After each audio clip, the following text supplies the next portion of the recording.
Emblem அன்பர் பெருமக்களே, நாம் காலை அமர்விலே சிவஞான போதம் மங்கள வாழ்த்து மலர்தலை உலகில் சிறப்பு பாயிரம் மலர்தலை உலகில் மாயிருள் துமிய பலர்புகழ் ஞாயிறு படரின் அல்லதை காண்டல் செல்லா கண்போல் ஈண்டிய பெரும்பெயர் கடவுளில் கண்டு கண்ணிருள் தீர்ந்து அருந்துயர் குரம்பையில் ஆன்மா நாடி மயர்வர நந்திமுனிகணத்தளித்த உயர் சிவஞான போதம் உரைத்தோன் பெண்ணை புனல் சூழ் வெண்ணெய் சுவேதனன் பொய்கண்ட மெய்கண்ட தேவன் பவனனி வன்பகை கடந்த தவறடி புனைந்த தலைமையோரே என்பதை பார்த்தோம். இதில் நந்திமுனி கணத்தளித்த உயர் சிவஞான போதம், நந்திமுனி கணத்து அளித்த சிவஞான போதம் என்பதை நூல் வரலாறு சொல்கிறார். நூல் வரலாறு சொல்லுகிறார்.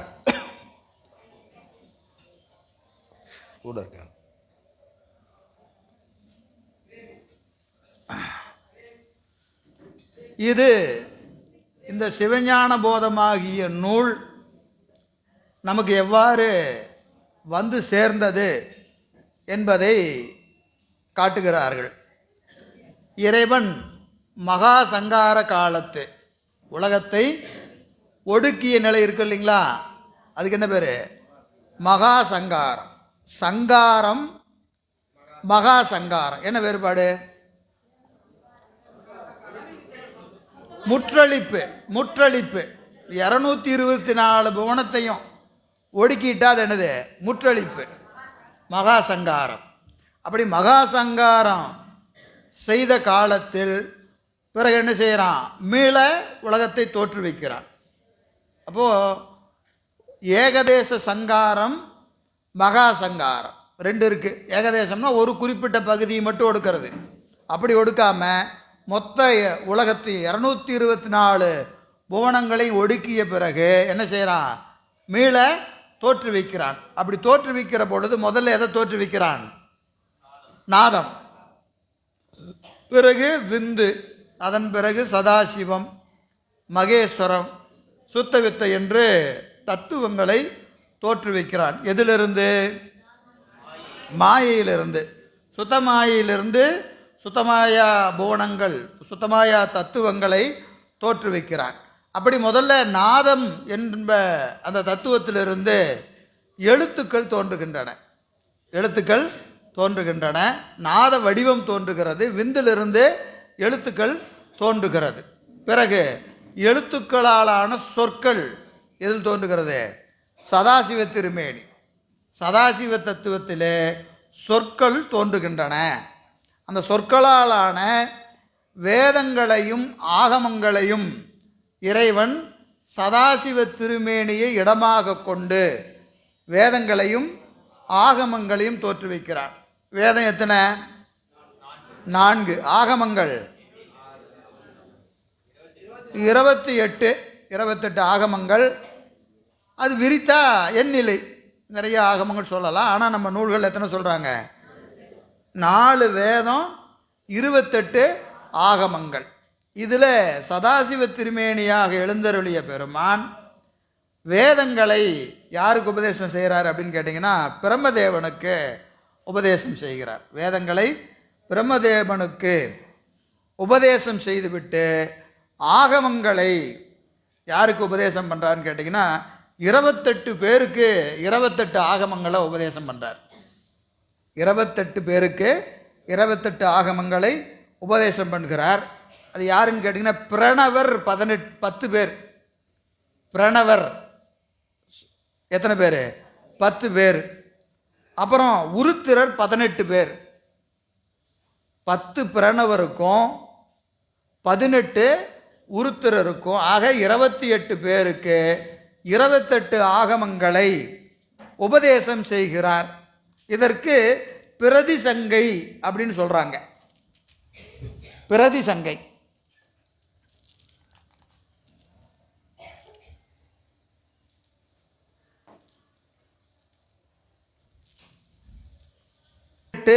உருத்திரர் ஆக 28 பேருக்கு பிரதிசங்கை முறையானே. பிரதிசங்கை என்பதற்கு ஒரு செய்தியை சொல்லக்கூடியது, ஒன்றை விரிவாக சொல்கிறது. 28 செய்திகளை ஒவ்வொரு ஆகமும் என்ன செய்யுது, ஒரு செய்தியை விரிவாக பேசும். அது வேற ஒரு செய்தியை பேசாது.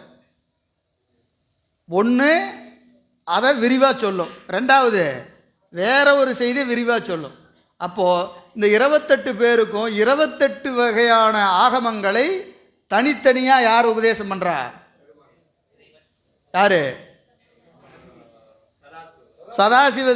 சதாசிவர் 28 பேர்த்துக்கும் 28 ஆகமங்களை உபதேசம் செய்கிறார்.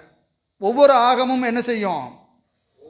ஒரு செய்தியை பேசும், ஒரு செய்தியை பேசும். அதன் பிறகு இந்த 28ஐயும் மாகௌக முறை, இதெல்லாம் வட சொல்லு,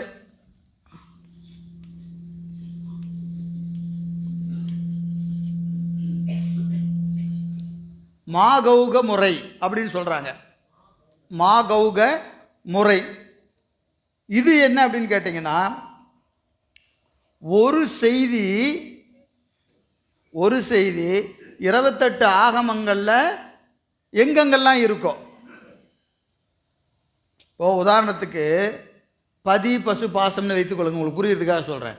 பதி பசு பாசம், ஒன்று பதியை பற்றியே பேசும், இன்னொன்று பசுவை பற்றி பேசும், இன்னொன்று பாசத்தை பற்றி பேசும். இன்னொரு நூல் எடுத்துட்டிங்கன்னா பதியை பேசுகிற போது பதிக்கு உரிய ஏனைய செய்திகளை சொல்லும். அதோடு தொடர்புடைய பாசத்தையும் அதோடு தொடர்புடைய பசுவையும் பேசும். இப்போ நம்ம சொல்கிறோம் இல்லைங்களா, இப்போ சிவஞான சித்தியார், சிவப்பிரகாசம், சிவஞான போதம் 3 எடுத்துகிட்டு வச்சுக்கங்க. இப்போ பதியை பற்றி பேசணும்னா சிவஞான போதத்தில் பதியை பற்றி பேசுகிற போது என்ன செய்கிறது, சிவஞான சித்தியாரில் பதியை பற்றி என்னென்ன செய்தி வருது அப்படின்னு சொல்கிறது, சிவப்பிரகாசத்தில் பதியை பற்றி என்னென்ன சொல்லுதுன்னு பார்க்கறது. பாசம்னு சொன்னால் இதை பார்க்கிற போது அந்த நூலில் பாசத்தை பற்றி எங்கே இருக்குது, இந்த நூலில் பாசத்தை பற்றி என்ன இருக்குன்னு அதை தொடர்புடைய ஏனைய செய்திகளையும் சொன்னீங்கன்னா அது என்ன போகிறது, மாகௌக முறை.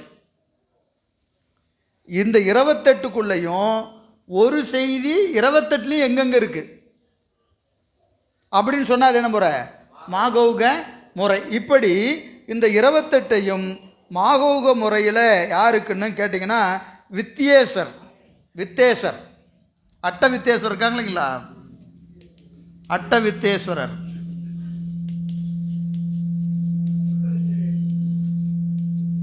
அட்ட வித்தேஸ்வரர் 8 பேர். அட்ட வித்தேஸ்வரர் யாரு? 8 பேர். இதில் சிறந்தவர் யாருன்னு கேட்டிங்கன்னா அனந்தர்.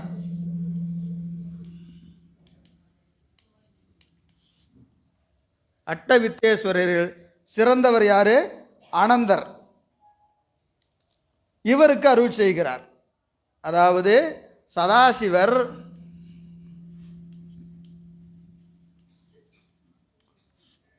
சதாசிவர் 28 ஆகமங்களை என்ன செய்கிறாருங்க, ஒவ்வொருவருக்கும் ஒவ்வொரு ஆகமமாக இங்கே 28 பேர்த்துக்கு சொல்கிறார். ஆமாம், பிரணவர் அப்படிங்கிறவங்க 10 பேர், உருத்திரர் 18 பேர். இந்த 28 பேர்த்துக்கும் 28 ஆகமங்களை சதாசிவர் தனித்தனியாக சொல்கிறார். அதன் பிறகு இங்கே வித்தேஸ்வரருக்கு சொல்லுகிற போது என்ன முறையில், மாகௌக முறையில் இந்த 8 பேர் இருக்காங்க வித்தேஸ்வரர். இந்த 8 பேர்த்தில் தலைமையானவர் யார்? அனந்தர். இவருக்கு என்ன செய்கிறாரு, மாகௌக முறைனா இப்போ இதுக்கு என்ன வேறுபாடுன்னு கேட்டிங்கன்னா, இதில் ஒரு ஆகமத்தில் ஒன்று தான் இருக்கும். இதில் ஒரு ஆகமத்தை எடுத்துட்டிங்கன்னா எல்லா செய்தியும் கலந்துருக்கும். அப்போது இந்த சதாசிவர் மாகௌக முறையால் யாருக்கு சொல்கிறாரு, அனந்தருக்கு சொல்லுகிறார். இந்த அனந்தர் என்ன செய்கிறாருங்க, 118 உருத்திரர்களில், ஆமாம் அனந்தருக்கு மட்டும்தான் சொல்கிறார், அவங்க சொல்லலை. அனந்தருக்கு தான் உபதேசம் நடக்குது. எது? ஆகம உபதேசம். மற்ற உபதேசம்லாம் நடக்கும். ஆகமத்தை எப்படி நமக்கு வந்திருக்குதுங்கிற வழி தான் இது. வேதம் நேரம் யார்கிட்ட போயிடுச்சு? பிரம்மட்டா போயிடுச்சு. பிரம்மன்ட்ட போய் பிரம்மன் மூலமாக வேதம் பரவுது. ஆகமங்கள் யார் மூலம் வருது? அனந்தர் வழியாக வருது. சதாசிவர் அனந்தருக்கு உபதேசம் பண்ணுறாரு. அனந்தர் என்ன செய்கிறாரு? 118 உருத்திரர். உருத்திரரில் சிறந்தவர் யாருன்னா சீகண்ட உருத்திரர்.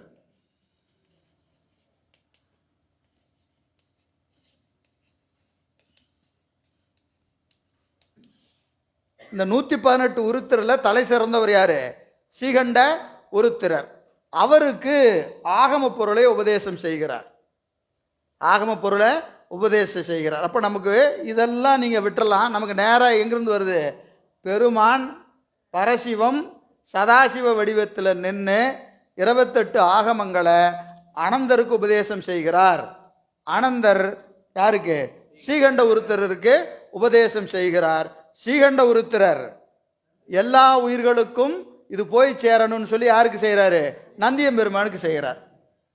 சீகண்ட உருத்திரர் நந்தியம்பெருமானுக்கு இந்த ஆகம பொருளை உபதேசம் செய்கிறார். இப்படி இந்த ஆகம பொருளை உபதேசம் செய்த நிலையில் நந்தியம்பெருமான் ஒரு ஐயத்தை கேட்குறார் பெருமான்கிட்ட. என்ன அப்படின்னு கேட்டிங்கன்னா, சிவ ஆகமங்கள் தோறும் சரியை முதலிய நாற்பாதங்களும் வேறு வேறாக கூறப்படுகிறதே.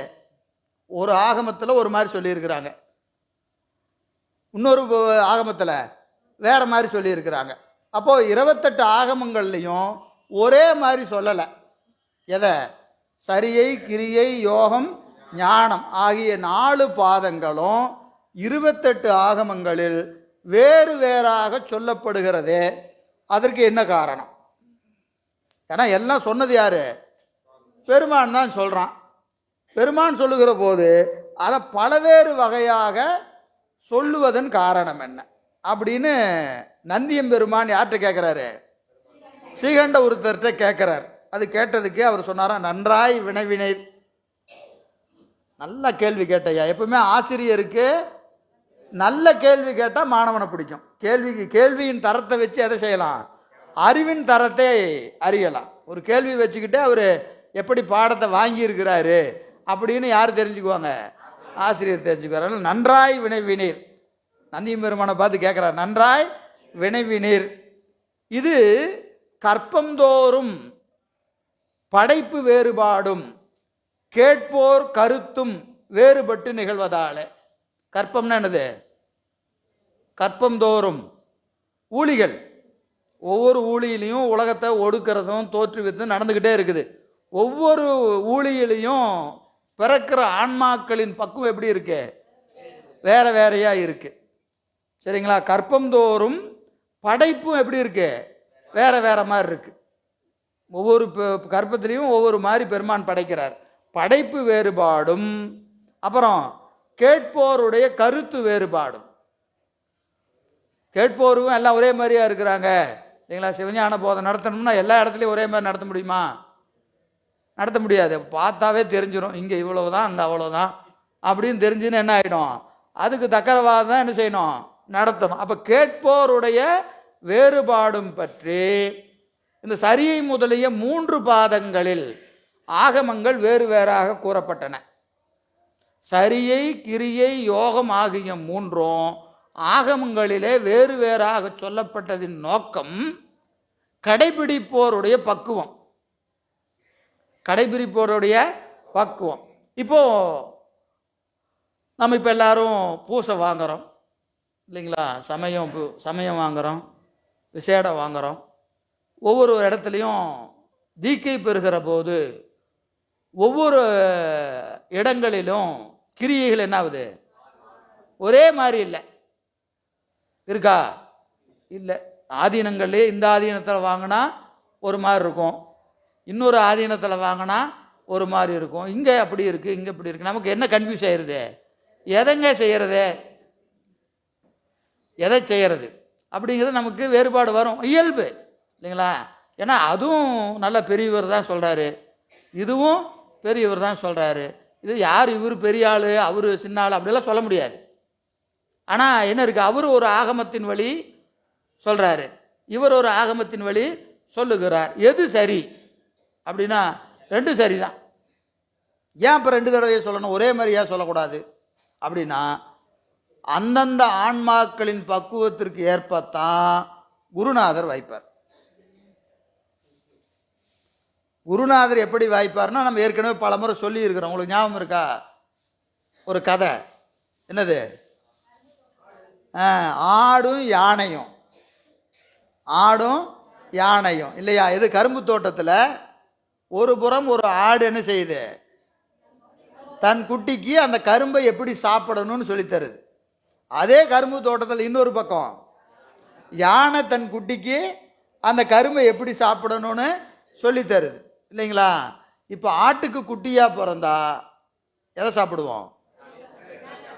கோந்தாளைய சாப்பிடுவோம். அது என்ன சொல்லும்? அது போதும். ஆடு என்ன சொல்லும்? நமக்கு இதுதான் உணவு, மேலே தலையை சாப்பிட்டா போதும், வா அடுத்த கரும்புக்கு போய் தலையை சாப்பிடலாம் அப்படின்னு சொல்லும் இல்லையா? அதே யானையாக இருந்தால் என்ன சொல்லும்? ஓ எல்லாம் சாப்பாடு தான், அடி முதல் நுனி வரைக்கும் மொத்தமாக சாப்பிடு, எதையும் விட்டுறாத, எல்லாமே சுவைக்கும், எல்லாமே சுவைக்கும், மொத்தமாக சாப்பிடுன்னு சொல்லித்தரோம். அதுபோல் நம்ம பக்குவத்திற்கு ஏற்பதான் குருநாதர் வருவார். புரியுதுங்களா? நம்ம பக்குவம் நல்லா இருந்தால் சிறந்ததாக நமக்கு சொல்லுவாங்க. அதை நம்மால் என்ன செய்ய முடியும்? செய்ய முடியும். யானை போய் ஆட்டுக்குட்டி கூட்டிகிட்டு வந்து சாப்பிடுன்னா சாப்பிடுமா? சாப்பிடாது. ஏன்? அதுக்கு அவ்வளோதான் பக்குவம். இது யானையாக இருந்தாலும் ஆட்டுக்குட்டிக்கு சொல்லித்தர முடியாது. புரியுதுங்களா? யானை குட்டியாக இருந்தாலும் ஆடு வந்து சொல்லித்தர முடியாது. கேட்பவர் தகுதியானவராக இருந்தால் மட்டும் போதாது, சொல்பவருக்கும் தகுதி வேணும். சொல்பவர் எவ்வளவு பெரிய ஆளாக இருந்தாலும் கேட்பவருக்கு அந்த தகுதி வேணும். இதெல்லாம் அப்படியே பொருந்தி வந்தால் தான் அது நிகழும். அதுபோல் அந்தந்த உயிர்களுக்கு என்ன பக்குவம், புரியுதுங்களா? அப்போது இவ்வளவு போதும் அப்படின்னு சொல்கிறவர் நமக்கு ஆசிரியராக வராருன்னா என்ன அர்த்தம்? நம்ம அவ்வளோதான் பிடிக்க முடியும். அப்போ பெருமா நம்ம என்ன செய்கிறாரு? நம்ம பக்குவம் இவ்வளோதான், போதும்ப்பா அவ்வளோ செய்ய, ஒரு தலையை வெய்யி தண்ணி ஊற்று போதும் அப்படின்னா நமக்கு எப்படி இருக்கு? பரவாயில்ல, நாமளும் செய்யலாமாட்டிருக்குதே சிவபூசை அப்படின்னு தோணுது. இன்னொருத்தர் 1 மணி நேரம் அந்த பக்கம் இந்த பக்கமெல்லாம் பார்க்கக்கூடாது, அப்படி ஓ இது என்ன பெரிய வேலையாக இருக்குதுப்பா, நமக்கெல்லாம் ரொம்ப கஷ்டம் அப்படின்னு இவன் செஞ்சிடுவான், ஓடிடுவான். ஆனால் அதையும் பார்த்துட்டு என்னது, ஆஹா எவ்வளோ பெரிய வாய்ப்பு அப்படின்னு செய்யறாள் இருக்காங்களா இல்லையா? எப்பவுமே தகுதி உயர உயர எண்ணிக்கை குறையும். நல்லா ஞாபகம் வச்சுங்க, தகுதி உயர உயர எண்ணிக்கை குறையும் இல்லைங்களா? மிகுதியாக இருப்பதினாலே அது சிறந்ததாகாது, குறைந்திருப்பதினாலே அது இழிந்ததாகாது. உயர்ந்த பொருள்கள் எண்ணிக்கையில் குறைவாக இருக்கும் இல்லைங்களா? இப்போ இங்கே போனீங்கன்னா இரும்பு கடை உங்கள் ஊரில் எத்தனை இருக்கு? தங்கம் 1 லட்சம் ரூபாய்க்கு போனால் இரும்பு எவ்வளோ வாங்கிட்டு வரலாம்? தங்கம் கையில் கூட பிடிக்க முடிய மாட்டேங்குது இல்லைங்களா? அப்போ என்ன ஆகுது? தகுதி உயர உயர எண்ணிக்கை குறையத்தான் செய்யும். அதனால் எண்ணிக்கை கம்மியாக இருக்கிறதுக்காக அது என்ன ஆயிடாது? அது அழகாக சொல்லுவார், சிவபிரகாசத்தில் சொல்லுவார், நாய் கழுத்தில் இருந்தாலும் வைரம் வைரம் தான். நாய் கழுத்தில் இருக்கிறதுனால வைரத்துக்கு ஏதாவது குறைஞ்சிட போகுதா என்ன? அதெல்லாம் கிடையாது. வைரம் எங்கே இருந்தாலும் வைரம் தான் இல்லைங்களா? அதுபோல் இங்கே கற்பந்தோறும் வேறுபாடு இருப்பதினால அந்தந்த ஆன்மாக்களின் பக்குவத்திற்கு ஏற்ப. ஆனால் பெருமான் நோக்கம் என்னன்னு கேட்டிங்கன்னா, 1 நிமிஷம் பண்ணாலும் சரி, 1 மணி நேரம் பண்ணாலும் சரி, உன்னை தூக்கி உள்ளே போட்டுறணும். நீ முதல்ல என்ன செய்ய? உள்ள வா, அப்புறம் பேசிக்கலாம். நீ 10 நிமிஷம் பண்ணினதுக்கப்புறம் இந்த 10 நிமிஷம் பண்ணின பூசை என்ன செய்யும்? சும்மா இருக்கக்கூடாது. என்ன இப்போ அவர் நிறைய நேரம் பண்ணுறாரு, இன்னைக்கு சிவராத்திரி அன்னைக்கு வேற மடத்தில் கூப்பிட்டு சிவபூசை பண்ண சொன்னால் அவர் அந்த பக்கம் உட்காந்துட்டு அவர் என்னென்னமோ பண்ணிட்டு இருக்கிறாரியா. நாம் போய் அங்கே நடுவில் உக்காந்துக்கிட்டு என்ன பண்ணுறதுன்னே தெரியல. ஓ, இதுக்காகவாது என்ன செய்யணும், ஒரு மணி நேரம் பண்ணணுமாடு தான் தெரியுது. இல்லைன்னா நம்ம பூசை எல்லாரும் சாதாரண பூசையாக நினச்சிருவாங்க. உண்டா இல்லையா? தோணுதா இல்லையா? தப்பு இல்லை, அப்படி தான் தோணும். அதுக்காகவாவது என்ன செய்வாங்க, பண்ணுவாங்க. அது அப்புறம் இந்த ஆனந்தம் நம்ம என்ன செய்யும், அதில் போய் தெரிந்து தொட்டாலும் தெரியாமல் தொட்டாலும் நெருப்பு சுடும். அது மாதிரி தான் பூசை. நீங்கள் என்ன நினச்சி பண்ணாலும் சரி, பெருமைக்கு பண்ணாலும் சரி, கடமைக்கு பண்ணினாலும் சரி, எதுக்கு செய்தாலும் அது என்ன செய்யும், அது வேலையை செய்யும். அந்த வேலையை அது செய்து கொண்டே தான் இருக்கும். எனவே அந்த சரியை முதலாக யோகம் ஈராக மூன்றிலையும் வேறு வேறு வகையாக கூறப்பட்டதின் நோக்கம் அந்த ஆன்மாக்களின் பக்குவங்கள் வேறுபட்டு இருப்பதினால அந்தந்த பக்குவத்திற்கேற்ப பூசை செய்யணும்னு செஞ்சு என்ன செய்கிறாரு, பல வகையாக சொல்லிட்டார், பல வகையாக சொல்லி இருக்கிறார். ஆனால் ஞானபாதம் என்பது இவ்வாறு பல வகையாக இருக்க முடியாது. சரியை வேற மாதிரி இருக்கலாம், கிரியை வேற மாதிரி இருக்கலாம், யோகம் வேற மாதிரி இருக்கலாம். ஞானபாதம் ஒரே மாதிரி தான் இருக்கணும். அது பக்குவம் நோக்கின்னு சொல்லக்கூடாது. ஏன்னா பக்குவம் வந்தால் தான் ஞானபாதம். பக்குவத்திலேயே பல விதமெல்லாம் சொல்லிட்டு இருக்கக்கூடாது. ஆனால் பக்குவம் உடையோருக்கு தான் ஞானபாதம். ஆனால் ஞானபாதமும் பல நூல்களில் பலவாறு சொல்லப்பட்டிருக்கு. ஞானபாதமும் பல நூல்களிலே பல வகையாக சொல்லப்பட்டிருக்கிறது. அதற்கு என்ன காரணம் அப்படின்னு கேட்டால், தூள அருந்ததி நியாயம் பற்றி. தூள அருந்ததி நியாயம் பற்றி, தூள அருந்ததி நியாயம்னு ஒரு நியாயம் இருக்கு. தூள அருந்ததி நியாயம் அது என்ன அப்படின்னு கேட்டிங்கன்னா, தூளமான பொருளை காட்டி சூக்குமமான பொருளை உணர்த்துதல். ஓ, நமக்கு தெரிஞ்சதை ஒன்று சொல்கிறது, தெரிஞ்சதை சொல்லி அதன் பிறகு என்ன செய்கிறது, தெரியாத ஒன்றை விளக்கிறது. இப்போது நீங்கள் அந்த திருமணம் முடிஞ்சு என்ன பார்ப்பாங்க, அருந்ததி பார்ப்பாங்க இல்லைங்களா? அருந்ததி, அதான் தூள அருந்ததி நியாயம். மாலத்தில் பார்த்து அருந்ததி பாருன்னா, அருந்ததி நட்சத்திரம் ரொம்ப சின்னது, ரொம்ப சின்ன, பார்த்தா தெரியாது. ஆனால் வசிஷ்டர் அந்த நட்சத்திரம் நல்லா தெரியும். வசிஷ்டர் நட்சத்திரம் நல்லா பிரகாசமாக தெரியும். அருந்ததி நட்சத்திரம் சரியா தெரியாது, ரொம்ப சின்னதாக இருக்கும். அப்போ முதல்ல என்ன காட்டுவாங்கன்னா, அந்த வசிஷ்டர் நட்சத்திரத்தை காட்டுவாங்க. ஏங்க பாரு, அது தெரியுதா, அதுதான் அருந்ததிம்பாங்க. தெரியுது, நல்லா தெரியுது, நல்லா தெரியுதுண்ணா. அது இல்லையா, அதுக்கு பக்கத்தில் இருக்கு பாரு, அதுதான்.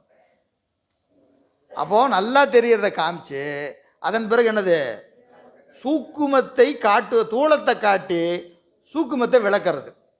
சூக்குமத்தை விளக்குது. இதுக்கு என்ன பேர், தூள அருந்ததி நியாயம். தூள அருந்ததி நியாயம் என்று சொல்லுவாங்க இல்லைங்களா? அந்த வகையில் ஞானபாதத்தில் சில நேரங்களில் பல வகையாக இருக்கும். அதற்கு காரணம் என்னன்னு கேட்டிங்கன்னா, முதல்ல தூளமாக சொல்கிறது. அந்த ஆன்மாவுக்கு என்ன செய்யறதுங்க, தூளமாக கொஞ்சம் அப்படியே. இப்போ சிவஞான போதமே எப்படி நடத்தலாம், ஒரே வகுப்பில் 12 நூறுபா நடத்தலாம். ஒரே வகுப்பில் 12 நூறுபா நடத்தலாம். அப்புறம் ஒரு 4 வகுப்புலையும் நடத்தலாம். ஒரு வகுப்புக்கு ஒரு சூத்திரமும் நடத்தலாம். புரியுதுங்களா? முதல்ல என்ன செஞ்சுருக்கணும், முதல்ல திரண்ட கருத்தாக சொல்லி. இப்போ இந்த பாடம் யாருக்குன்னு கேட்டிங்கன்னா, ஏற்கனவே பல தடவை சிவஞானம் போதம் கேட்டால் கொஞ்சமாவது என்ன இருக்கணும், சிவஞான போதத்தை பற்றிய கொஞ்சம் அடிப்படை இருந்தால் இப்போ நடத்துகிற பாடம் எப்படி இருக்கும், கொஞ்சம் வாங்கலாம்.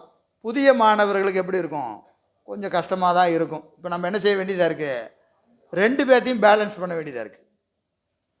புதிய மாணவருக்கும் புரிகிற மாதிரி நடத்தணும், பழைய மாணவருக்கு அவர் சொன்னதே தான் சொல்கிறாரியா அப்படின்னு சொல்லாத மாதிரி இருக்கணும் இல்லையா?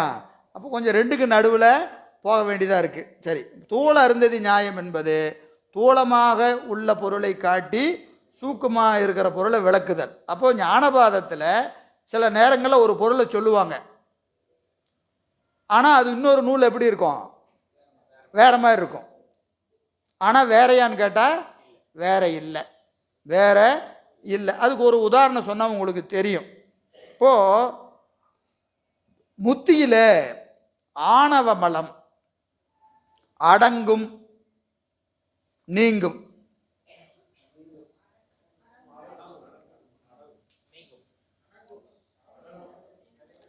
முத்தியில ஆணவ மலம் அடங்கும் நீங்கும்.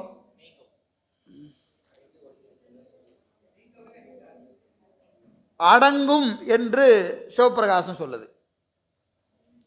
அடங்கும்னு சிவப்பிரகாசம் சொல்லுது.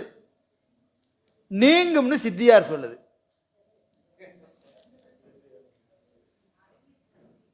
அப்போ அடங்குமா நீங்குமான்னு கேட்டா சிவப்பிரகாசம் அடிப்படையா சொல்லுது.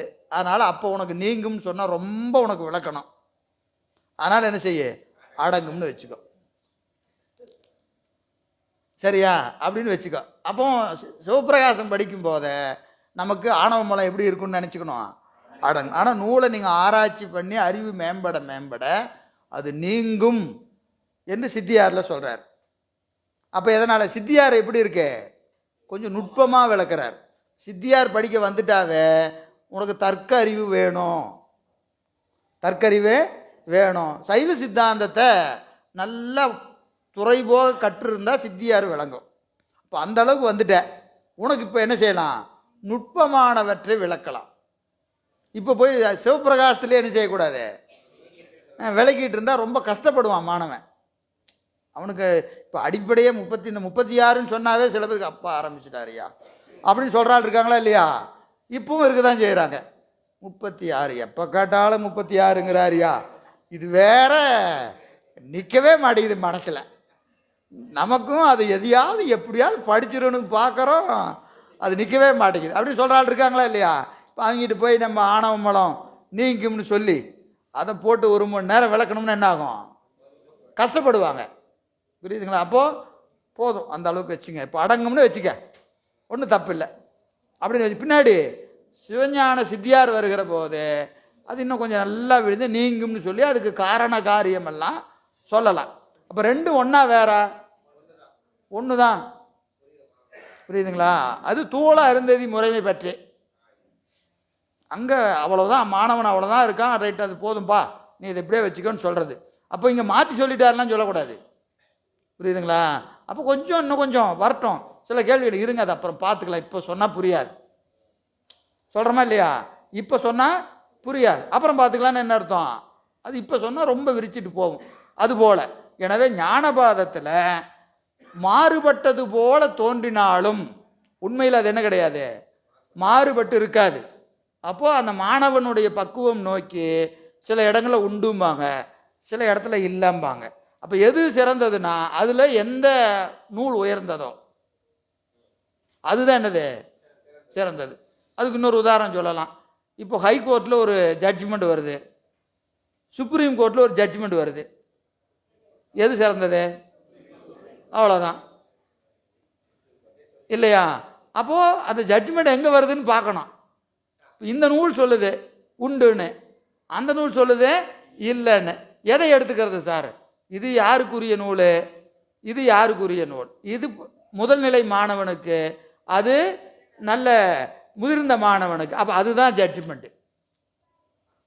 புரியுதுங்களா? அப்போ அந்த பக்குவத்துக்கு ஏற்ப நூல்களில் என்ன செய்வாங்க, சில செய்திகளை மாறி சொல்லியிருப்பாங்க. ஆனால் உண்மையில் அது என்ன கிடையாது, மாறுபாடு கிடையாது. எனவே அந்த வகையில் தூள அருந்ததி நியாயம் பற்றி தான் ஞானபாதத்தில் பல்வேறு வகையாக இவை சொல்லப்பட்டிருக்கிறது என்று, இவற்றுக்குள்ள என்ன கிடையாது, எந்த வேறுபாடும் இல்லை என்று சொல்லுகிறார். எனவே நந்தியம்பெருமான் ஸ்ரீகண்ட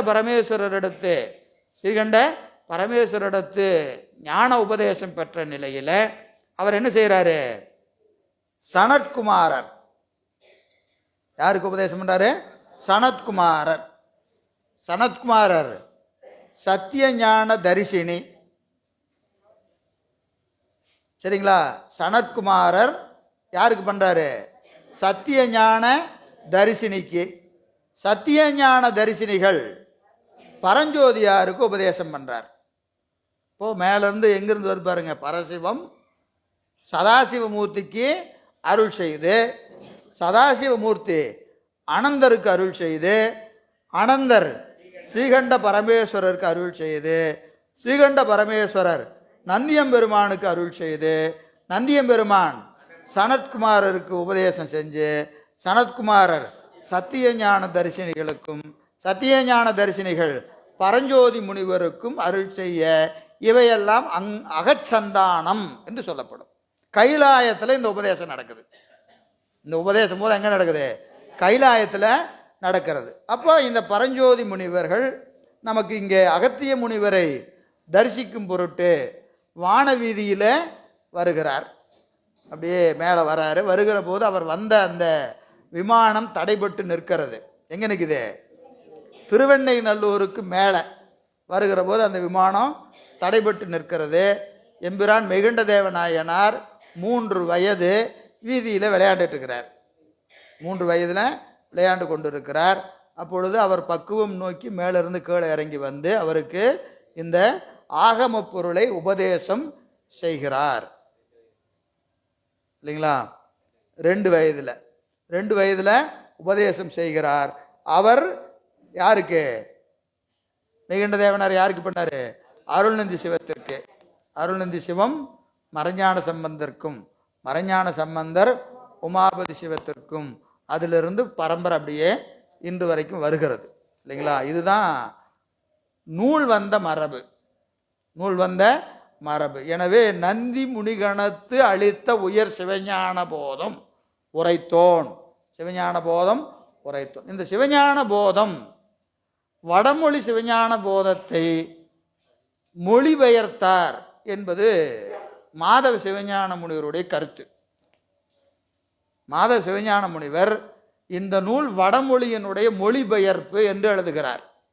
இது வடமொழியிலிருந்து மொழிபெயர்க்கப்பட்டதல்ல, தமிழ் நூல்தான் என்று பலர் அதை வாதிடுகிறார்கள். அப்போது 2 கருத்து உண்டு. எது? சிவஞான போதம் நேரடி தமிழ் நூல், நேரடி தமிழ் நூல் என்ற ஒரு கருத்து உண்டு. வடமொழியினுடைய மொழிபெயர்ப்பு என்ற கருத்தும் உண்டு. இதில் சிவஞான முனிவருடைய கொள்கை வடமொழி தான். அவர் நூல் என்ன எழுதுகிறார்? பாடியத்தில் வடமொழியிலிருந்து மொழிபெயர்த்தார் என்று எழுதுகிறார். ஏனைய பெருமக்கள் நிறைய பேர் அதை மறுத்து பல காரணங்களை எல்லாம் சொல்லி சிவஞான போதம் தனித்தமிழ் நூலே என்று காரண காரியங்களை எல்லாம் சொல்லி நிறுவுகிறார்கள். அது உங்களுடைய கருத்துக்கு விட்டுறேன். வடமொழியா தமிழ் மொழியா என்பதை நீங்கள் 2 கருத்து இருக்கிறது. முனிவருடைய கருத்து என்னது? வடமொழி தான். வடமொழி என்பது அவருடைய கருத்து. எனவே அந்த வகையில் இந்த சிவஞான போதத்தை என்ன செய்கிறாருங்க? இங்கே உபதேசமாக செய்கிறார். அதனால தான் இது என்ன செய்கிறாரு? உயர் சிவஞான போதம், உயர் சிவஞான போதம் என்று சொல்லுகிறார். ஏன் அது உயர் சிவஞான போதம் என்று சொன்னால், ஏனைய 3 பாதங்களுக்கு மேற்பட்டது. 3 பாதம் எது? சரியை கிரியை யோகம் ஆகிய 3 பாதங்களுக்கும் மேற்பட்டது என்பதினாலே ஞானபாதத்தை கேட்கணும்னா சரியை கிரிய யோகத்தை முடிச்சிருக்கணும். ஞானபாதத்தை கேட்கணும்னா என்ன செய்யணும்? சரியை கிரிய யோகத்தை முற்றுவித்திருக்கணும், முற்றுவித்து இருக்க வேண்டும். அப்போ சரிகிரி யோகத்தை முற்றுவிக்க வேண்டும் என்று சொன்னால் தீக்கை பெற்றிருக்க வேண்டும். தீக்கை பெற்றிருக்கணும், பூசை பண்ணணும். நூலுக்கு அதிகாரி யாருக்கு நூல் சொல்லணும்னு சொல்கிறாரு? தீக்கை பெற்று பூசை செய்பவர்களுக்கு சொல்ல வேண்டியது இந்த நூல், சொல்ல வேண்டியது இந்த நூல். எனவே தீக்கை பெற்றிருக்கணும், சிவாகமங்களை ஓதி இருக்க வேண்டும்னு எழுதுறார். சிவஞான போதம் படிக்கிறதுக்கு முன்னாடி என்ன படிச்சிருக்கணுமா? சிவாகமங்களை எல்லாம் படிச்சிருக்கணுமா.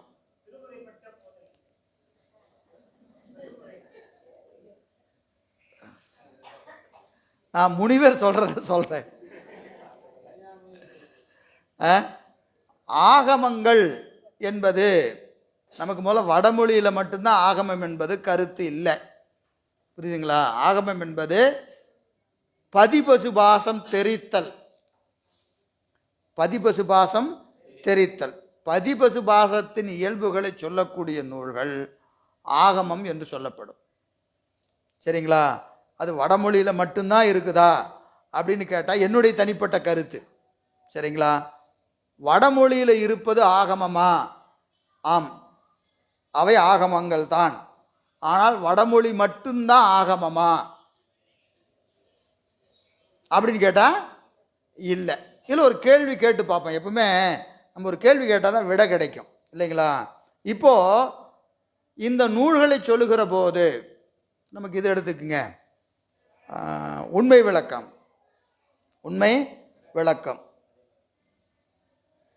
காப்பு செய்யுள் யாராவது சொல்லுங்க.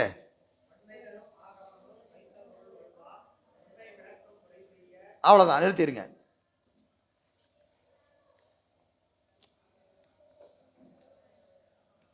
வன்மை தரும் ஆகம நூல் வைத்த பொருள் வலுவா உண்மை விளக்கம்.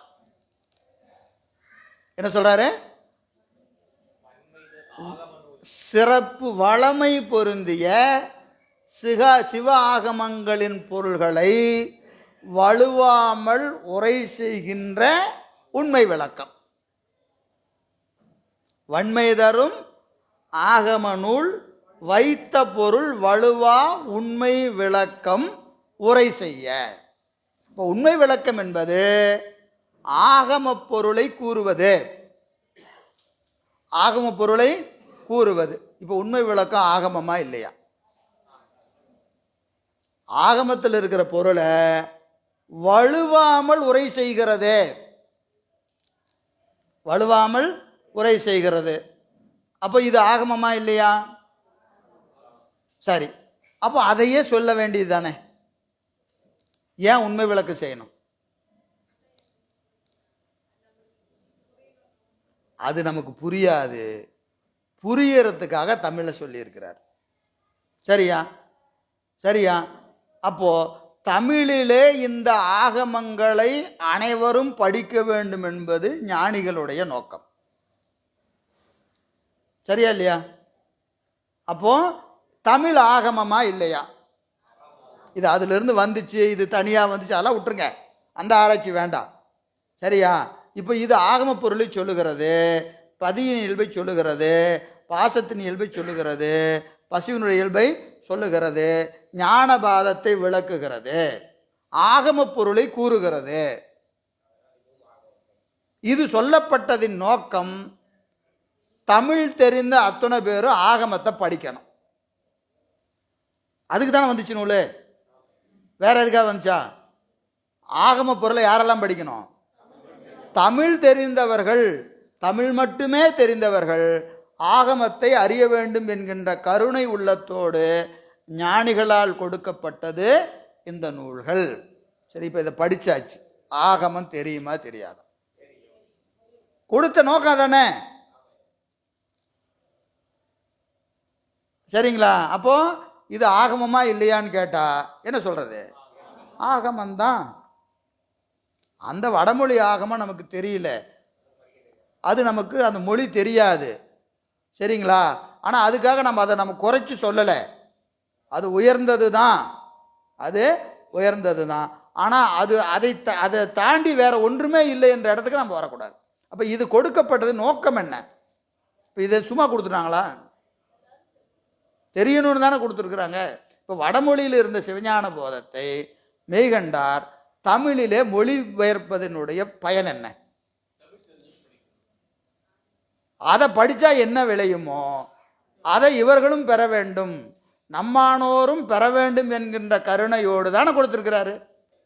அப்போ அதை படித்தா கிடைக்கிற பயன் இதை படித்தா கிடைக்குமா கிடைக்காது? அப்போ இது என்னது? அதுவும் இதுவும் மொழியால் வேறே ஒழிய பயனால் வேறல்ல. மொழி தான் வேற, அது வேற மொழியில் இருக்கு, இது வேற மொழியில் இருக்கு. ஆனால் இதுவும் அதுவும் என்னது? பயன் என்னது?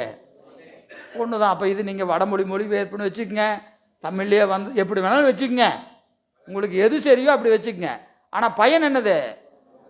திருவடியை கூட்டிகிட்டு போவோமா போவாதா? அவ்வளோதான். அதுக்கு மேலே என்ன வேணும்?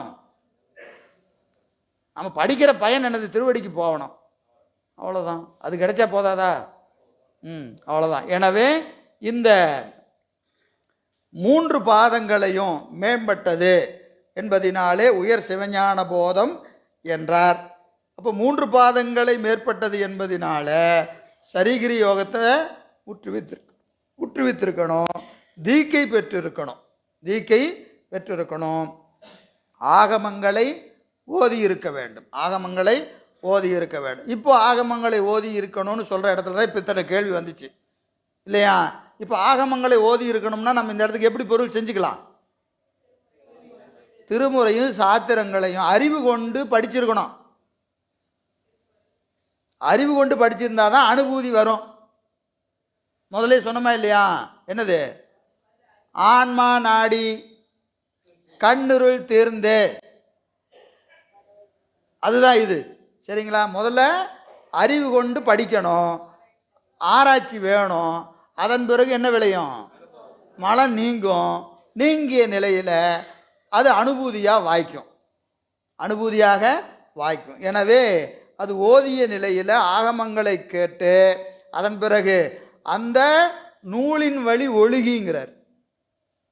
அப்புறம் என்ன செய்யணும்? நூலின் வழி ஒழுகி. இப்போ பூசை எப்படி பண்ணணும்னு படித்தா போதாது, பூசை பண்ணணும். 5 எழுத்து ஓதணும்னு படித்தா பத்தாது, 5 எழுத்தை ஓதணும். எனவே அந்த வழியில் ஓதி மனம் தூயராய், எப்படி இருக்கணும்? மனம் தூயராய் நித்திய அனித்திய உணர்வு தோன்றி. நித்திய அனித்திய உணர்வு என்னது? எது நிலையானது எது நிலையற்றது என்கின்ற உணர்வு தோன்றணும். இதெல்லாம் நிலையில்லது, இதெல்லாம் நிலையானது. எது? பெருமானை தவிர எதுவும் நிலையானது கிடையாது, எல்லாமே நிலையற்றது தான். நிலையானது எது? திருவடி ஒன்று தான். அதை தவிர மீதி எல்லாம் என்னது? எல்லாம் ஒரு கால எல்லையில் வந்து சேர்ந்தது, ஒரு கால எல்லையில் நம்ம விட்டு நீங்கும். எனவே நித்திய அனித்த உணர்வு தோன்றி பிறவிக்கு அஞ்சு வீடு பேற்றின் மீது மிக்கு அவா உண்டாய வழி. வீடு பேற்றின் மேலே என்ன இருக்கணும்? காதலிப்பார்க்கு ஈசன் புண்டரிக தாளினை சேரும் பரிசினை புகழலுற்றாம்னு சித்தியாரில் சொல்லுவார். வீடு காதலிப்பார்னா எங்கள் வீட்டை நானும் தான் காதலிக்கிறேன், அந்த வீடு காதலிக்கிறது இல்லை. வீடு காதலிப்பார். எல்லாத்துக்கும் வீட்டு மேலே காதல் இருக்குது, வீட்டு மேலே இருக்குது, வீட்டுக்காரி மேலேயும் இருக்குது. அந்த காதல்லாம் இல்லை, அந்த வீடு வேணும். வீடு காதலிப்பார்க்கு ஈசன் புண்டரிக தாளினை சேரும் பரிசினை புகழலுற்றாம்னு சித்தியாரில் சொல்லுகிறார். பண்டைன தவத்தால் தோன்றி பரமனை பற்றி செய்யும் தொண்டரை தானே தூய கதியில் தொகுப்பன். மார்க்கர் கண்டநூல் ஓதி வீடு காதலிப்பார்க்கு ஈசன் புண்டரிக தாளினை சேரும் பரிசினை புகழலுற்றாம் அப்படின்னு சித்தியாரில் ஒரு பாட்டு இருக்கு. அவையடக்கத்தில் சொல்கிறார். நூல் பயன் இதே தான். இந்த இடத்துக்கு அந்த பாட்டு அப்படியே வச்சு பார்த்தீங்கன்னா தெரியும்.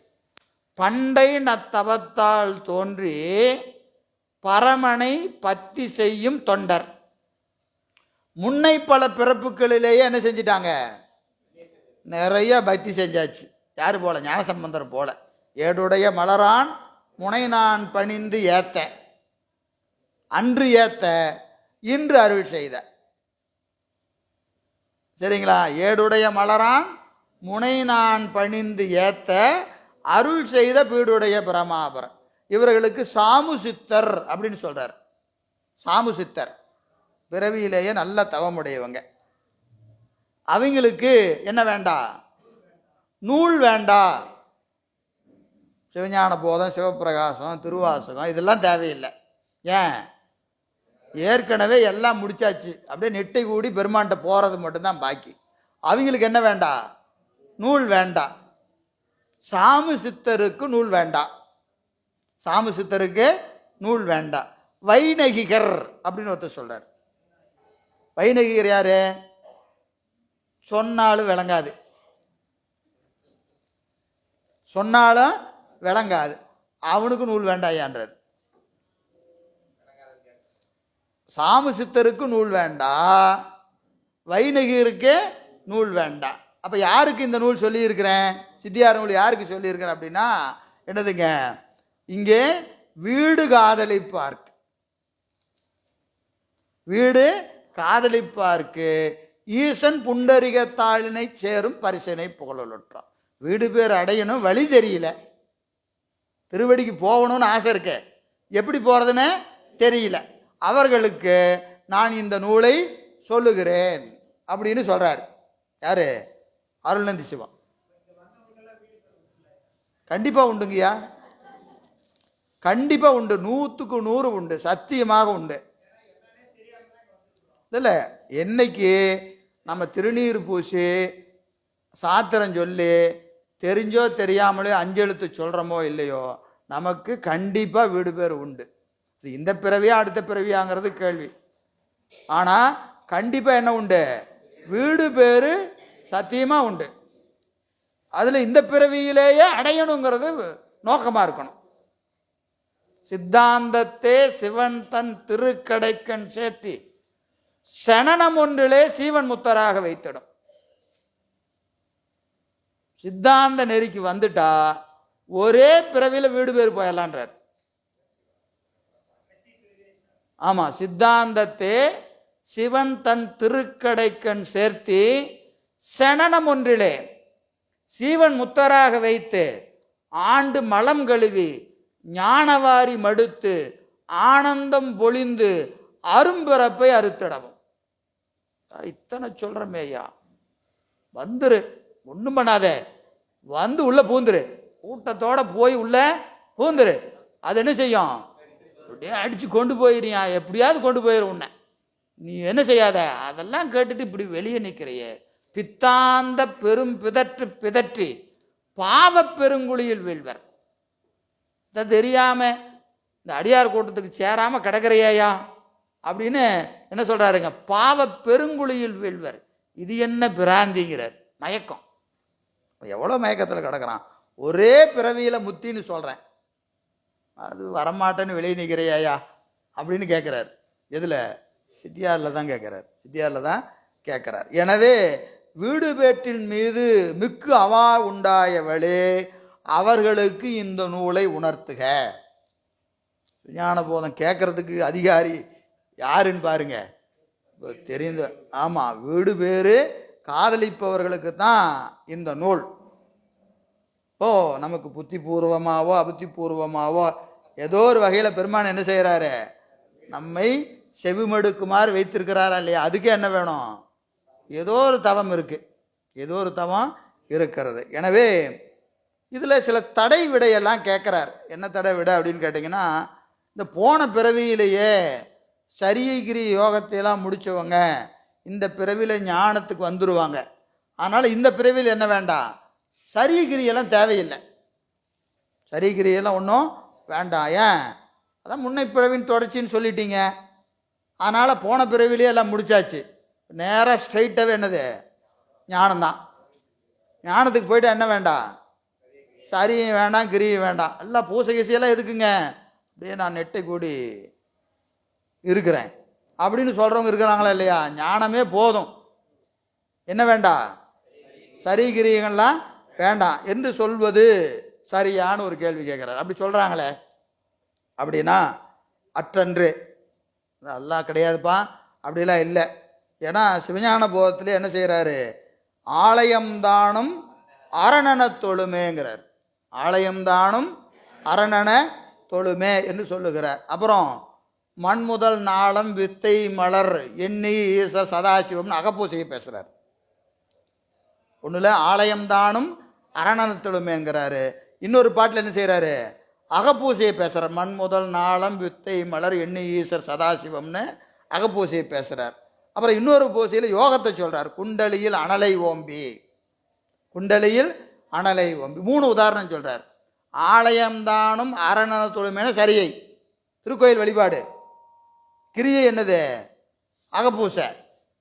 யோகம் குண்டலியில், அகப்பூசையில் ஒரு பகுதி, குண்டலியில் வேள்வி செய்கிறது. அப்போ சரியையும் வேணும், கிரியை வேணும், யோகமும் வேண்டும் என்று எந்த நூல் சொல்லுது? ஞான நூல் சொல்லுது, ஞான நூல் சொல்லுகிறது. அப்போ ஞான நெறியில் நிற்பவர்கள் ஓரோர் ஒளி வழுகாது இருப்பதற்கு சரியை கிரியை யோகம் வேண்டப்படுவது. நம்ம ஞானத்தில் இருந்தாலும் திருக்கோயில் வழிபாடு, அடியார் வழிபாடு, சிவபூசையெல்லாம் நம்மளை எது என்ன செய்யும்? வலுவாமல் காக்கும்.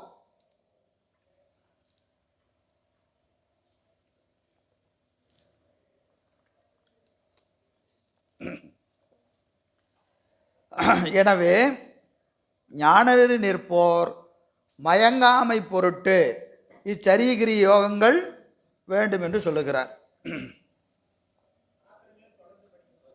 யான் சாத்திரம் படிக்கிறது ஒரு பூசை, எழில் ஞான பூசை. சாத்திரங்கள் படிக்கிறது எழில் ஞான பூசை. பூசையில் கண்டிப்பாக சாத்திரம் படிக்கணும். இந்த எளிஞான பூசைன்னு சொல்லியாச்சே.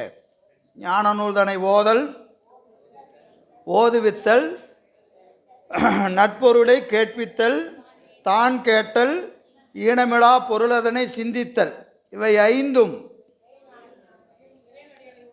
இறைவன் அடி அடைவிக்கும் எளிஞான பூசை. பெருமான் திருவடிக்கு போகிற பூசை எதுன்னு கேட்டால், ஞான நூலை கேட்கறதும் ஓதுறதும் பிறருக்கு ஓதுமாறு செய்வித்தலும் சிந்தித்தலும், கேட்டல், சிந்தித்தல், தெளிதல், நிட்டை கூடல் என்ற நான்கும் என்னது? எல்லாமே வீடு பெற்றிருக்கு வாயில். எல்லாமே வீடு பெற்றிருக்கு வாயில். எனவே இந்த வகையில் அந்த நூலுக்குரிய அதிகாரியை சொல்லுகிறார். அதன் பிறகு சில செய்தியை தனியாக சொல்கிறார். இது தொடர்புடைய செய்தியாக சைவ ஆகம பிரமாணியம் அப்படின்னு ஒரு தலைப்பில் சில செய்திகளை சொல்கிறார். அது ரொம்ப விரிக்க வேண்டாம், அப்படி சும்மா தொட்டு காமிச்சிட்டு போகிறேன். வேதம் படித்தா போதும், ஆகமங்கள் வேண்டியதில்லை அப்படின்னு சொல்கிறவங்க சில பேர் இருக்காங்க. மீமாஞ்சகர். மீமாஞ்சகர் நமக்கு புரிகிற மாதிரி சொல்லணும்னா ஸ்மார்த்தர். ஸ்மார்த்த பிராமணர் கேள்விப்பட்டிருக்கீங்களா? யாரு? வைணவர் வேற. வேள்வி முதலானவற்றை செய்கிறாங்களா இல்லையா? கிரியை எல்லாம் செய்வாங்க. இப்போ தை மாதம் நாளைக்கு அடுத்த ஞாயிற்றுக்கிழமை என்ன அமாவாசை? எல்லாம் என்ன பண்ணுவீங்க? எங்கே போய் கொடுப்பீங்க? அங்கே யார் செய்வா? அவர் தான் ஸ்மார்த்த பிராமணர். அந்த கிரியையெல்லாம் செய்கிறாங்களா இல்லையா? அவங்க தான் ஸ்மார்த்த பிராமணர். அதுக்கு நாங்கள் பொறுப்பு இல்லை, சரிங்களா? வேத வழி கிரியைகளை செய்கிறவங்க சிவாச்சாரியார் வேற, ஸ்மார்த்த பிராமணர் வேற. புரியுதுங்களா? சிவாச்சாரியாருக்கு உபதேசம் அஞ்செழுத்து. காலையும் மாலையும் அவங்க அனுஷ்டானத்தில் எது சொல்லுவாங்க? அஞ்செழுத்து மந்திரம் சொல்லுவாங்க. அவங்களுக்கு பூசை எது? சிவபூசை தான். இப்போ நம்ம என்ன ஒழுக்கத்தில் இருக்கிறோமோ அதே ஒழுக்கத்தில் அவங்க இருப்பாங்க. அவங்க பூசையும் நம்ம பூசையும் வேறுபாடு கிடையாது, ரெண்டு ஒன்று தான். அவங்க கோயிலுக்கு போகிறதுக்கு முன்னாடி வீட்டில் பூசை பண்ணிட்டு தான் கோயிலுக்கு போகணும். அகப்பூசையும் அவர்களுடைய பூசையும் முடிச்சுட்டு தான் அவங்க பரார்த்த பூஜைக்கு வரணும். ஆன்மார்த்த பூசை செஞ்சு தான் பரார்த்த பூசைக்கு வரணும். அவங்களுடைய பூசை ஆகம வழி பூசை. யாருக்கு? சிவாச்சாரியாருக்கு. நம்ம செய்கிற பூசையும் ஆகம வழி பூசை தான். ஆனால் ஸ்மார்த்தர்கள் செய்கிற பூசை வேத வழி பூசை. அவங்க என்ன சொல்லுவாங்க?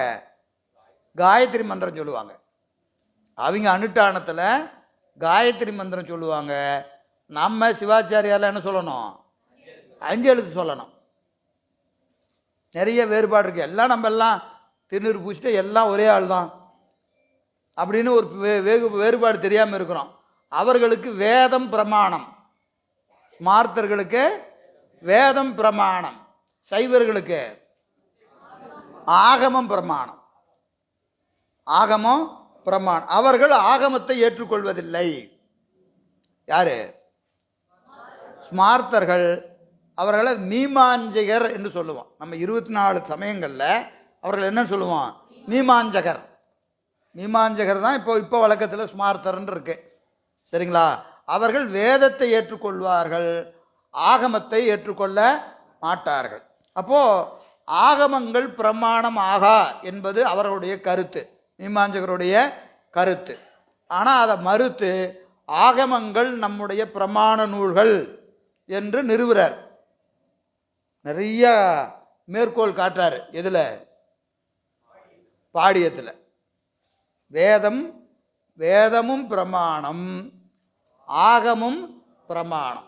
வேதம் பொது நூல், ஆகமம் சிறப்பு நூல் என்று சொல்லி அதற்கு பல்வேறு வகையான தடை விடைகளை பாடியத்தில் சிவஞான முனிவர் விளக்கிறார். இதெல்லாம் ஏன் இங்கே சொல்லணும் அப்படின்னு கேட்டிங்கன்னா, நூலுக்கு இதெல்லாம் அடிப்படை. இந்த அடிப்படை கருத்தை வச்சுட்டு தான் நூலை அணுகணும். நம்முடைய சிவஞான போதம் ஆகமத்தை பிரமாணமாக கொண்டது, ஆகமத்தை பிரமாணமாக கொண்டது என்பதை இங்கே கருத்தாக வைக்கிறார். எனவே அந்த வகையில் பல்வேறு தடை விடைகளை சொல்லி என்ன செய்கிறாருங்க, ஆகமங்களை சொல்லுகிறார். அப்புறம் வேதத்தில் சிவபூசை பெருசாக சொல்லப்படலையே. பெரியவங்க யாரும் பூசை செஞ்ச மாதிரி வேதத்தில் காணாமே. ஆனால் நீங்கள் என்ன செய்கிறீங்க, பூசை செய்யணும்னு சொல்கிறீங்களே அப்படின்னு கேள்வி கேட்குறாரு. யார்கிட்ட? சிவஞான முனிவர் அப்படி ஒரு கேள்வி கேட்டு அதுக்கு விட சொல்கிறாரு. ஏன்னா ஆகமம்னு சொன்னாவே உடனே என்ன வந்து நிற்கும், பூசை தான் வந்து நிற்கும். ஆனால் வேதத்தில் எங்கேயும் சிவபூசை சிறப்பாக பேசப்படுவதில்லை. எனவே இது எப்படி பொருந்தும் அப்படின்னு ஒரு கேள்வி கேட்குறார். அதுக்கு பல நூல்களிலே சிவபூசை சொல்லப்பட்டிருக்கிறது அப்படின்னு அதுக்கு மேற்கோள் காட்டுறார். எங்க? உபமன்ய முனிவர் செய்த பூசை, உபமன்ய முனிவர் செய்த பூசை, அகத்தியர் செய்த பூசை போன்றவற்றை காட்டி பத்ம புராணம், மகாபாரதம் இதுல எல்லாம் என்ன சொல்லியிருக்காங்க, சிவபூசை சொல்லியிருக்கு. மகாபாரதத்தில் சிவபூசை சொல்லப்பட்டிருக்கிறது. எங்க? அர்ஜுனனுக்கு உபதேசம் செய்கிறார். சரிங்களா? அப்புறம் உபமன்ய முனிவர் கண்ணனுக்கு சிவதீக்கு செய்கிறார். கண்ணனுக்கு சிவதீக்கு செய்து பெரிய புராணத்தில் இந்த செய்தி இருக்கு. பெரிய புராணத்தில் இந்த செய்தி இருக்கு. எங்க? திருமலை சிறப்பில் உபமன்ய முனிவரை காட்டுறாங்க. உபமன்யுவர் அங்கங்க வராரு, கைலாய மலையில் உபமன்யுவர் அமர்ந்திருக்கிறாரு. சுந்தரர் தென் திசையில இருந்து 1000 கோடி சூரிய பிரகாசமாக வரார். பார்த்த உடனே என்ன செய்கிறாரு, இங்கே பெருமான் இருக்கிற இடத்துல இவ்வளவு பெரிய சோதி தோன்றுகிறது என்று நினைத்து பெருமானை நினைக்கிறாரு. பெருமான் என்ன செய்தாரு, அவன் நம்பிரான் தோழன் என்று சொன்ன உடனே அவர் என்ன செய்கிறாரு, அப்படியே கையெடுத்து வணங்குறார். நம்பி ஆரூரரை கைலாய மலையிலே மாணவர்களோடு அமர்ந்திருந்த உபமன்ய முனி என்ன செய்கிறாருங்க, நம்பி ஆரூரர் ஆகிய சோதி பிளம்பை கண்டு வணங்குகிறார். அப்போ மாணவரெல்லாம் இறைவனை தவிர யாரும் வணங்காத சிறப்புடைய பெருமானே, நீங்கள் இந்த சோதியை கண்டு வணங்குவதின் நோக்கம் என்ன என்று கேட்டவுடனே தம்பிரான் தோழன் நாம் தொழும் தன்மையன் என்று சொல்கிறார். அந்த உபமன்ய முனிவரை பற்றி சொல்லுகிற இடத்துல சேக்கிழார் பெருமான் சொல்கிறார், யாதவன் துவரைக்கு இரையாகிய மாதவன் முடிமேல் அடி வைத்தவன். உபமுனிவர் யாரு? யாதவன் துவரைக்கு இரையாகிய மாதவன். யாதவன் என்னது? குலம், யாதவ குலம். துவாரகைக்கு அரசனாகிய கண்ணன். யாதவன் துவரைக்கு இரையாகிய மாதவன். அவன் பேர் மாதவன் தானே, மாதவா கோவிந்தா சொல்றாங்களா இல்லையா? மாதவன் துவரைக்கு இரையாகிய மாதவன் முடிமேல் அடி வைத்தவன். அவருக்கு திருவடி தீக்கு செய்கிறார்.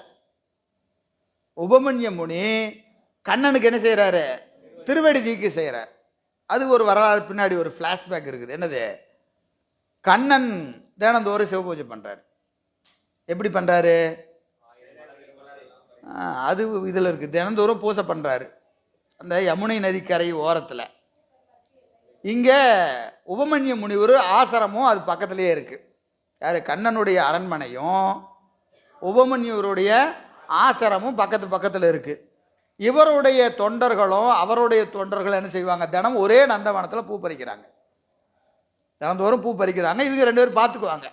தொண்டர்கள் 2 பேரும் பார்த்துக்கிறாங்க. இவர் கண்ணனுக்கு பூ பறிச்சுட்டு போயிடுவாங்க, இங்கே இவருக்கு உபமன்யுவருக்கு பறிச்சுட்டு போயிடுவாங்க. ஒரு நாள் இந்த கண்ணனுடைய தொண்டர்கள் எல்லாம் வருவதற்கு காலதாமதம் ஆயிடுச்சு. கொஞ்சம் லேட்டாக வந்துட்டாங்க. இவங்க என்ன செஞ்சிட்டாங்க? மொத்த பூ மன்னிக்கணும், உபமன்ய முனிவருடைய தொண்டர்கள் வருவதற்கு காலதாமதம் ஆயிடுச்சு. கண்ணனுடைய தொண்டர்கள் என்ன செஞ்சிட்டாங்க? மொத்த பூவையும் பறிச்சுட்டு போயிட்டாங்க. நந்தவனத்தில் பூ இல்லை. இவர் சிவபூஜை பண்ணுறதுக்கு எடுத்துகிட்டு போயிட்டார். யார்? கண்ணனுக்கு போயாச்சு. உபமன்ய முனிவர்கிட்ட போய் அவருடைய மாணவர்லாம் சொல்கிறாங்க, சாமி இன்னைக்கு கொஞ்சம் காலதாமதம் ஆயிடுச்சு, பூவே இல்லை. ஏன் என்னாச்சு? இல்லை, கண்ணனுடைய தொண்டர்கள் வந்து பூவெல்லாம் பறிச்சுட்டு போயிட்டாங்க. அப்படியா? போய் யமுனா நதிக்கரையில் காத்துருங்க, பூசை முடிச்சு கொண்டு வந்து ஆற்றுல விடுவாங்க, அந்த பூவை எடுத்துகிட்டு வாங்க, அந்த பூவை எடுத்துகிட்டு வாங்க அப்படின்னு சொல்கிறார். இவங்க சரி குருநாதர் சொல்லிட்டாரு, முடிவு சொன்னதுக்கப்புறம் என்ன செய்ய முடியும்? போய் காத்திருக்கிறாங்க. கண்ணன் பூசையெல்லாம் முடித்து பூவை கொண்டு வந்து யமுனை ஆற்றுல விடுறாங்க. விட்ட உடனே இவங்க என்ன செய்கிறாங்க? அந்த பூவை எடுத்துகிட்டு போகிறாங்க. இதை கண்ணனுடைய மாணவர்கள் தொண்டர்கள் பார்க்குறாங்க. நிர்மாலியை பூவை எடுத்துகிட்டு போய் என்ன பண்ண போகிறாங்க? பூசை பண்ண பூ என்னது? நிர்மாலிய பூ 2வது தடவை பயன்படுத்தக்கூடாது. இந்த பூவை எடுத்துகிட்டு போய் என்ன பண்ண போகிறாங்க? உபமன்ய முனிவருடைய இவங்க எதுக்கு எடுத்துகிட்டு போகிறாங்க தெரியலையே அப்படின்னு சொல்லி நேராக யார்கிட்ட போய் சொல்கிறாங்க?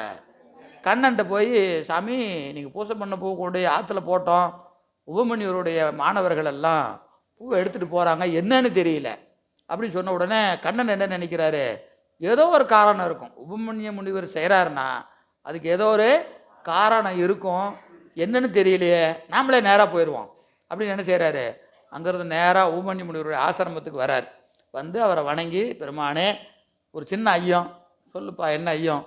இங்கே அடியேன் பூசை செஞ்ச நிர்மாலயத்தை எல்லாம் எடுத்துகிட்டு வர சொன்னீங்களாம்மா, என்ன காரணம்னு தெரிஞ்சுக்கலாமா அப்படின்னு சொன்னோன்னே, நீ தீக்கை பெறாது பூசை செய்கிறாய், அதனால் அது நிர்மாலயம் ஆகாது, அது நிர்மாலயம் ஆகாது, பயன்படுத்தலாம், அதனால் எடுத்துகிட்டு வர சொன்னேன் அப்படின்னாராம். உடனே அப்போவே என்ன செய்கிறாரு?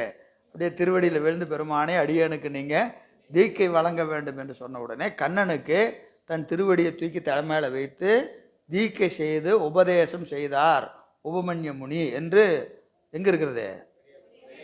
பெரிய புராணத்தில் இருக்குது இந்த செய்தி. உண்மையான செய்தி எங்கே இருக்கிறது?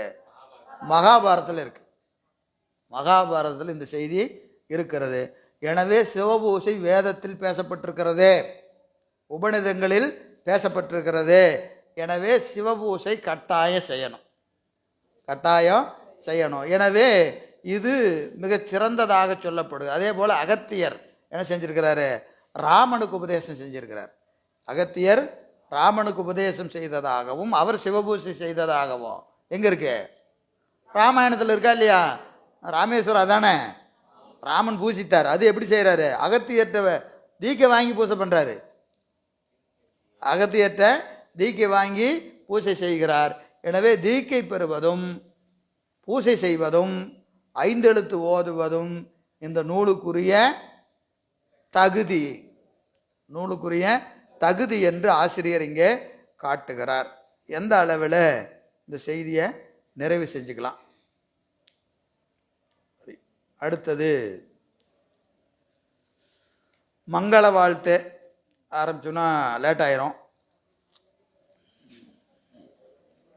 ஏதாவது சந்தேகம் இருந்தால் ஒரு 5 நிமிஷம் கேளுங்க, ஏன்னா டைம் ஆச்சு.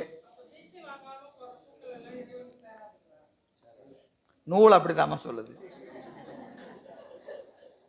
சிவபூசை, சிவபூசைன்னு நீங்கள் செய்கிற போது அது தீக்கை பெற்று செய்யணும். நம்ம சரியாக இப்போ பெருமானுக்கு மலர் பண்ணி செய்கிறோம். பரார்த்த பூசை வேறு, ஆன்மார்த்த பூசை வேறு. பரார்த்த பூசைக்கு அது வேறு விதி. இப்போ நம்ம கோயிலுக்கு போகிறோம், பெருமானுக்கு தினமும் பூ பறித்து தொண்டு செய்கிறோமா இல்லையா? இது என்ன வழிபாடு? பரார்த்த வழிபாடு, அது செய்யலாம். ஆன்மார்த்த பூசைன்னு என்னது? நம்ம வீட்டில் பெருமான உடையவராக எழுந்தருளத்து செய்கிற போது தீக்கை பெற வேண்டும் என்பது விதி. அப்போது பெறாமல் செஞ்சால் பயன் இல்லையானா அப்படியெல்லாம் இல்லை, அதுக்கு தகுந்த பயன் கிடைக்கும். ஆனால் அந்த தீக்கை பெற்று செய்கிற போது அதுக்கு பயன் வேற. செய்யறதுன்னு ஆயிடுச்சு, ஏன் இவ்வளவு சந்தேகம்? வாங்கிட்டு செஞ்சிட வேண்டியது தானே. அப்புறம் என்ன? அப்புறம் ஏன் இந்த கேள்வி வருது?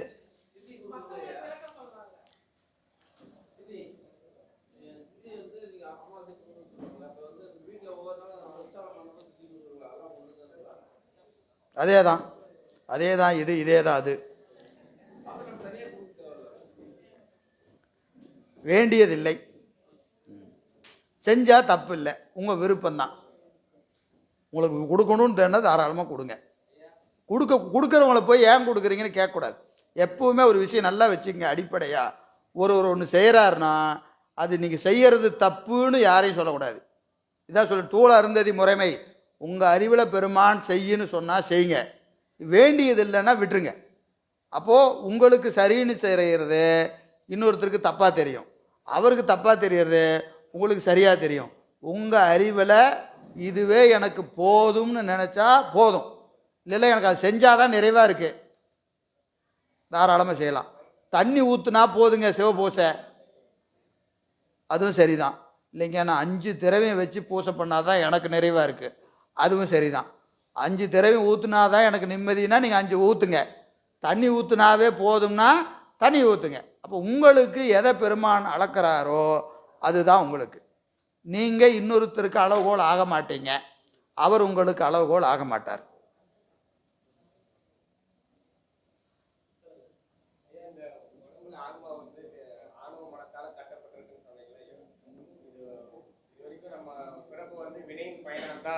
சொல்லியிருக்கீங்க. இது ஆன்மா கிட்ட இப்போ ஆணவ மலம் நெருங்கிச்சுனாக்கா நம்ம வினை பண்ணி இருந்தாலும் அது கிளியர் ஆகி முக்திக்கு போவோங்களா? அதாவது ஆன்மாவுக்கு மாயை கண்மங்கள் கூட்டப்பட்டதின் நோக்கம் என்ன? ஆணவ மலம் நீங்கிறதுக்கு. ஆணவ மலம் நீங்கிறதுக்கு தான் இந்த ரெண்டும், சரிங்களா? அது நீங்கிருச்சுன்னா இதுக்கு வேலையே இல்லை, புரியுதுங்களா? இப்போ வினைன்னா என்னது? கண்மம். நான் செய்தேங்கிற உணர்வோடு நீங்கள் என்ன செஞ்சாலும் அது என்னது? வினை தான். நீங்கள் நல்லது செய்யுங்க, கெட்டது செய்யுங்க, எதை வேணாலும் செய்யுங்க, நான் செய்கிறேங்கிற உணர்வோட நீங்கள் எது செஞ்சாலும் என்னது? வினை தான். இப்போ வினை எது வரைக்கும் இருக்கும்? ஆணவ மலம் இருக்கிற வரைக்கும் வினை வேலை செய்யும், சரிங்களா? ஆணவ மலம் என்பது சூக்குமமான பொருள், அதற்கு தூளமாக தெரிகிறது மாயையும் கண்மமும். ஆணவத்தை அறிய முடியாது, எதை அறியலாம்? கண்மமாயை அறியலாம். இந்த 2 பேரும் நம்ம கூட இருக்கிறாங்கன்னா இவங்க அண்ணன் கூட இருக்கிறான்னு அர்த்தம், சரியா? அவன் இல்லைன்னா இவன் 2 பேரும் இருக்க மாட்டான். ஏன்னா அவன் இருக்கிறதுனால தான் இவன் வேலை செய்கிறான். அவன் இல்லைன்னா கண்மம் வேலை செய்யாது, மாயை வேலை செய்யாது. இப்போ நமக்கு இந்த 2 வேலை செஞ்சிட்டு இருக்குதுன்னா என்ன அர்த்தம்? ஆணவம் இருக்குதுன்னு அர்த்தம். அவ்வளோதான். வேற ஏதாவது சந்தேகம் உண்டா? ஐயா சொல்லுங்கய்யா, தெரிஞ்சதை சொல்கிறேன்.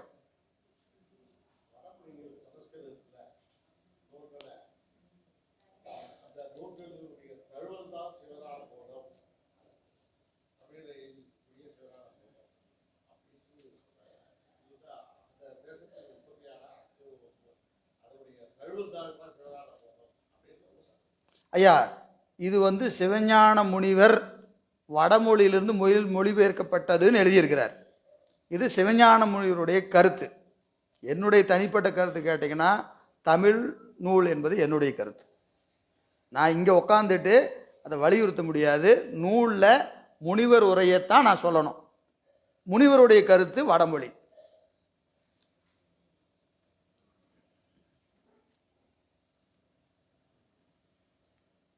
வேற ஏதாவது?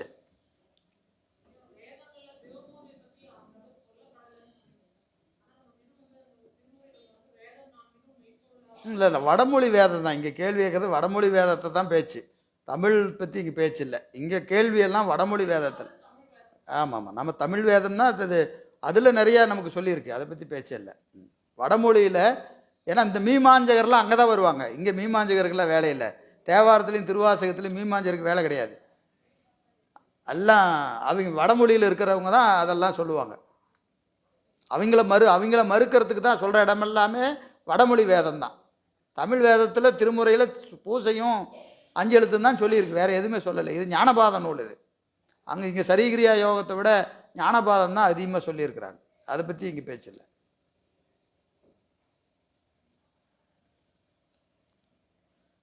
சரி, வேறு ஏதாவது ஐயா உண்டா? நிறைவு செஞ்சிடலாங்களா? மகிழ்ச்சி.